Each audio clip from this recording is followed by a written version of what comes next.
In this video, I'll show you how to factory reset your Beats Studio Buds and Beats Studio Buds Plus.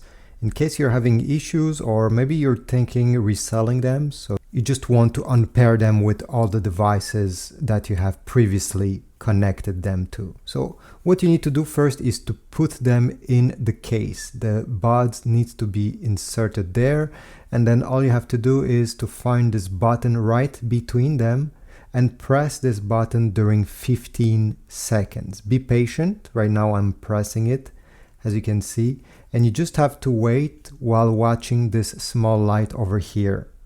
After 15 seconds, you'll see this light will switch to red. Here we go. You see, it switched to red. You can then release that button. It will then flash twice red, as you saw, and it will simply go by blinking white.